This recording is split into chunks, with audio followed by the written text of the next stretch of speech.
اعوذ باللہ من الشیطان الرجیم بسم اللہ الرحمن الرحیم۔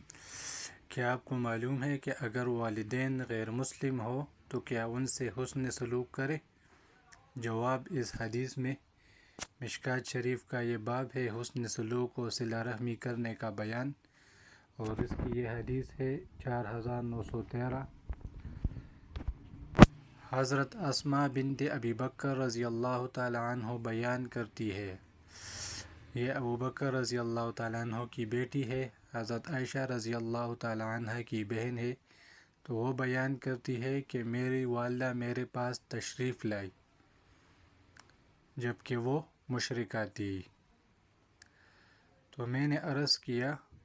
اللہ کے رسول کہ میری والدہ جو ہے وہ میرے پاس جو ہے وہ تشریف لائی اور وہ جو ہے مشرکہ ہے، تو کیا میں اس سے صلہ رحمی کروں، یعنی اس کے ساتھ جو ہے وہ حسن سلوک کروں؟ تو آپ صلی اللہ علیہ وآلہ وسلم نے فرمایا ہاں، اس سے صلہ رحمی کرو، اس کے ساتھ حسن سلوک کرو، اگرچہ وہ مشرک ہے لیکن پھر بھی اس کے ساتھ جو ہے وہ حسن سلوک کرو، اس کی خدمت کرو، لیکن اس کی جو ہے وہ بات نہ مانو۔ یہ ایک اور واقعہ بھی ہے، حضرت ابو سفیان رضی اللہ تعالیٰ عنہ کی بیٹی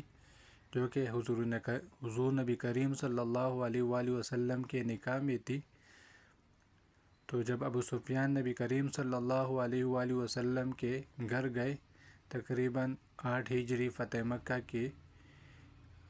یہ جو ہے یہ واقعہ ہے، تو جب ابو سفیان نبی کریم صلی اللہ علیہ وآلہ وسلم کے گھر گئے تو وہاں پر جو ہے وہ نبی کریم صلی اللہ علیہ وآلہ وسلم کا جو بستر ہے وہ جو ہے پڑا ہوا تھا، تو جب ابو سفیان جو ہے وہاں پر بیٹھنے لگے تو فوراً ان کی بیٹی جو ہے وہ آ گئی اور انہوں نے کہا کہ رکو، اور انہوں نے جلدی جو ہے وہ بستر لپیٹا اور اپنے والد کو فرمایا کہ یہ جو ہے یہ نبی کریم صلی اللہ علیہ وآلہ وسلم کا بستر ہے، تو آپ اس پر جو ہے وہ نہیں بیٹھ سکتے۔ تو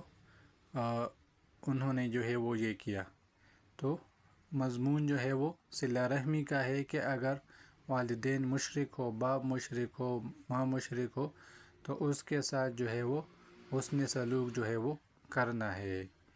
ٹھیک ہے جی۔ صرف یہ ہے اس کی خدمت کرنی ہے، ان کو پیسے دینے ہیں، صرف ان کی جو ہے وہ بات نہیں ماننی، کیونکہ دین جو ہے وہ اللہ اور اس کے رسول کا ہے، ٹھیک ہے جی۔ باقی جتنے بھی آپ کے دوست ہیں، رشتہ دار ہیں، سب کے ساتھ جو ہے وہ تعلق رکھنا ہے، لیکن دین میں جو ہے وہ پھر اللہ اور اس کے رسول کی جو ہے وہ بات جو ہے وہ مانی جائے گی۔ باب ابھی جاری ہے۔ اللہ کریم ہم سب کو قرآن و حدیث پر عمل کرنے کی توفیق عطا فرمائے۔ وآخر دعوانا ان الحمد للہ رب العالمین۔